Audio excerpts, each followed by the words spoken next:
Les trains de fret devraient finalement continuer à passer par le Morvan.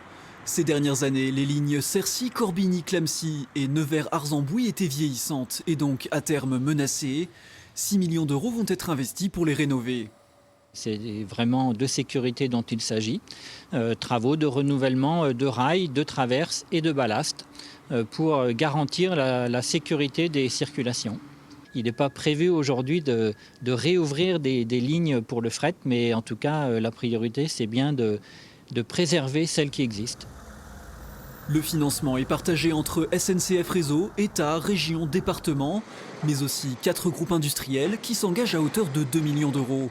S'ils investissent, c'est la garantie que ces lignes seront utilisées. Et pour le groupe Soufflet qui transporte des céréales, cela sécurise la logistique. Les lignes capillaires constituent un enjeu à l'échelle locale et régionale. Leur non-maintien impliquerait une hausse des coûts, le camion étant plus coûteux que le train sur les longues distances. Cet investissement permet de lutter contre l'enclavement de la Nièvre. Mais pour le président du conseil départemental, il aura aussi des répercussions en termes d'emploi et d'environnement. Ça fait moins de camions sur la route et puis surtout, en termes d'empreinte carbone, ça améliore nettement les choses. Et puis notamment, par exemple, il y a 2 carrières qui sont desservies par ces lignes et c'est extrêmement important. Si ces lignes n'existaient pas, très probablement ces carrières disparaîtraient, donc c'est des emplois qui disparaîtraient.